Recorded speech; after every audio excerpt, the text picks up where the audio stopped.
નમસ્કાર દોસ્તો, લોકડાઉનમાં બધા લોકો પોતપોતાના ઘરમાં કેદ થઈ ગયા હતા. ત્યારે રાહુલ ઘરે એકલો હતો અને તેને તેની નોકરાણી પસંદ આવી ગઈ. શીલા ભણેલી ગણેલી અને સમજદાર હતી. રાહુલ પણ મોજીલો માણસ હતો. અચાનક લોકડાઉન થયું એટલે રાહુલની સામે મુશ્કેલી આવી ગઈ. તેણે જ્યારે લોકડાઉનના સમાચાર જોઈએ તો તે બજારમાં જઈને ઘરમાં થોડા દિવસ ચાલે એટલો સામાન લઈ આવ્યો. બીજે દિવસે સવારે જાગીને તે યોગ કરવા લાગ્યો. થોડીવાર પછી દરવાજો ખોલીને તેની નોકરાણી શીલા અંદર આવી. તેને જોઈને રાહુલને એવું લાગ્યું કે તેની ઘરવાળી પિયરમાંથી પાછી આવી ગઈ હોય. તે ખૂબ જ ખુશ થઈ ગયો. બતાવ્યું કે તેનો પતિ કાલ સવારે તેની સાથે ઝઘડો કરીને ગામડે જતો રહ્યો છે અને હવે તે ક્યારે પાછો આવશે તેની ખબર નથી. તેણે કહ્યું, સાહેબ, તમને કોરોનાથી ડર ન લાગતો હોય તો હું રોજ આવીને તમારા ઘરે કામ કરીશ. રાહુલ વિચારવા લાગ્યો કે કોરોનાનો ડર તો છે, તે રોજ રાતે તેના ઘરે જશે અને તેને ઇન્ફેક્શન લાગશે તો તકલીફ થશે. તેણે નોકરાણીને કહ્યું, તું આજે કામ કરી લે અને કાલથી ન આવતી, તેમજ આપણા બંનેનો ફાયદો છે. અને તે કામ કરવા લાગી ગઈ ત્યારે તે બેડશીટ જોઈ રહી હતી તો તેને એક જગ્યાએ વિચિત્ર પ્રકારના ધાબા નજર આવ્યા. તે મનમાં ને મનમાં સમજી ગઈ અને મુસ્કુરાવા લાગી. સાહેબ જમ્યા પછી શીલા પણ ભોજન કરવા લાગી. ભોજન કરતાં કરતાં વિચારી રહી હતી કે ઘરે તો કોઈ છે નહીં અને ઘરે એકલા રહીને મારે લુખા સુખા ખાવું પડશે અને મારું ત્યાં મન પણ નહીં લાગે. સાહેબે તેને આખા મહિનાની પગાર આપી દીધી હતી અને કહ્યું હતું કે કોઈ તકલીફ હોય તો ફોન કરીને જણાવજે. જમ્યા પછી શીલાએ હિંમત ભેગી કરી અને સાહેબને કીધું, સાહેબ, મારા ઘરે પણ કોઈ નથી તો હું અહીંયા જ રોકાઈને તમારું કામ કરીશ. જો તમને તકલીફ ના હોય તો હું બહાર ગેસ્ટ હાઉસ તો છે ત્યાં હું જઈશ. અને રાહુલે કહ્યું, તો અહીંયા રહીશું.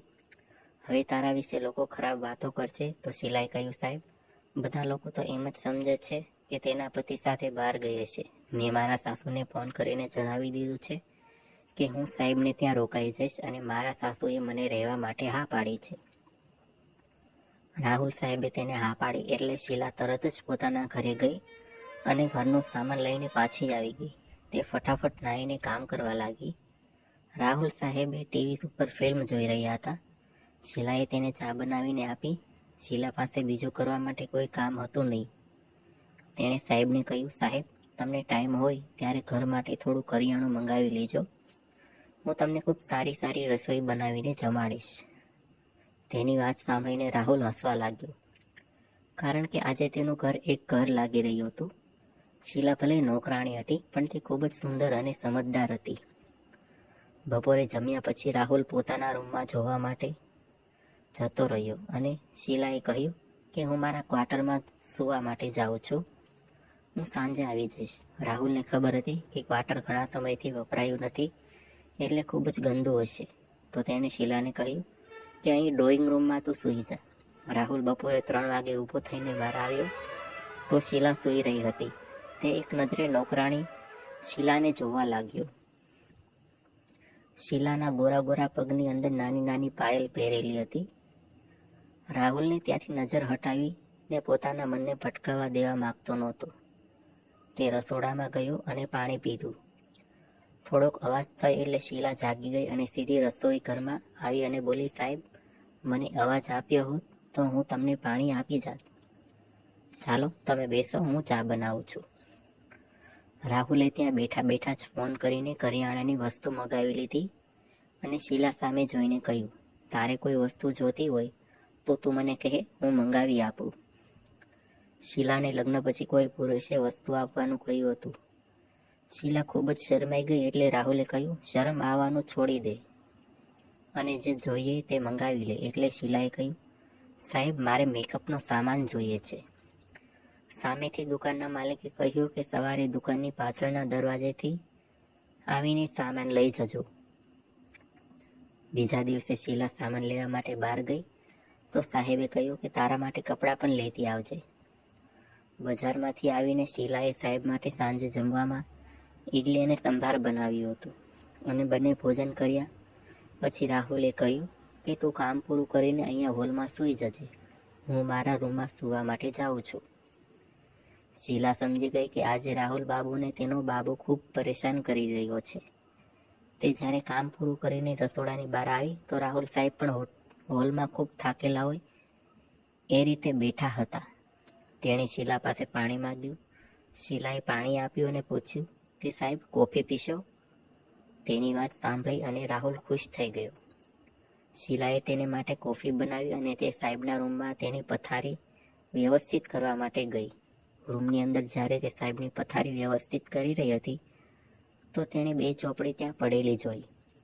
પછી તે બહાર આવીને રાહુલ સાથે વાતો કરવા લાગી અને પછી તે બંને સૂવા માટે જતા રહ્યા. રાતના લગભગ 2 વાગ્યા હતા અને શીલા રાહુલ સાહેબના રૂમમાં ગઈ. તેણે સાહેબને ચાદર ઓઢાડી અને જ્યારે તે ચાદર ઓઢાડી રહી હતી ત્યારે તેની નજર એવી જગ્યાએ પડી કે તેની આંખો ફાટી ગઈ. તે એક નજરે તેને જોઈ જ રહી. જ્યારે તે ચાદર ઓઢાડીને બહાર જઈ રહી હતી ત્યારે રાહુલે તેને કહ્યું, મારી માટે થોડું ગરમ પાણી લેતી આવ. અને રાહુલ એવો દેખાવ કરવા લાગ્યો કે તે ઊંઘમાં બોલી રહ્યો છે. થોડી વાર પછી શીલા તેના માટે ગરમ પાણી લઈ આવી. ત્યારે રાહુલને પૂછ્યું કે તું અત્યારે મારા રૂમમાં શા માટે આવી હતી? તો શીલાએ કહ્યું, સાહેબ હું સવારે મારી માટે કપડાં લાવી હતી, તે તમને બતાવવા માટે આવી હતી. રાહુલની આંખોમાં એક અલગ જ ચમક આવી ગઈ. તેણે કહ્યું, હા જરૂર, હું પણ તે જોવાનું પસંદ કરીશ. શીલાએ ઓઢેલી ચાદરો દૂર કરી તો તેણે સુંદર મજાના નવા કપડાં પહેરેલા હતા. આ જોઈને રાહુલ બાબુનો બાબો ઠેકડા મારવા લાગ્યો. પરંતુ રાહુલ બાબુએ પોતાની ઉપર કાબુ રાખ્યો એટલે શીલાએ કહ્યું, સાહેબ ઘણા સમયથી તમે એકલા છો અને હું પણ ઘણા સમયથી કોઈની રાહ જોઈ રહી છું. પરંતુ મારો પતિ ખૂબ જ દારૂડિયો છે. એ કોઈ દિવસ સાંજે ભાનમાં હોતો નથી. જો તમે આ ગરીબ સાથે સમય વિતાવવા અને આનંદ કરવા માંગતા હો તો હું તમને મારી સાથે સમય વિતાવવાનું આમંત્રણ આપું છું. તેની વાત સાંભળીને રાહુલ સાહેબ બોલ્યા, તો ગરીબ નથી, ગરીબ એ હોય છે જેના વિચારો ગરીબ હોય છે. તો ખૂબ જ સુંદર અને સમજુ છે. આપણે સમય સાથે વિતાવી શકીએ પણ એક હદ સુધી, કારણ કે વધારે પ્રેમ કરવાથી પ્રેમ પણ ઝેર બની જાય છે. અને પછી રાહુલ સાહેબ અને શીલા લોકડાઉનની અંદર એક જ રૂમમાં કેદ થઈ ગયા. અને જ્યારે લોકડાઉનની લહેર પૂરી થઈ ત્યારે શીલા પોતાના ઘરે જતી રહી. હવે તે રોજ પોતાના ઘરેથી રાહુલ બાબુના બાબોનું કામ કરવા માટે આવી જાય છે. મિત્રો, આ નાની એવી વાર્તા તમને કેવી લાગી તે જરૂર જણાવજો. અને ચેનલ ઉપર નવા હોય તો વિડીયોને લાઈક કરજો, ચેનલને સબસ્ક્રાઈબ કરજો.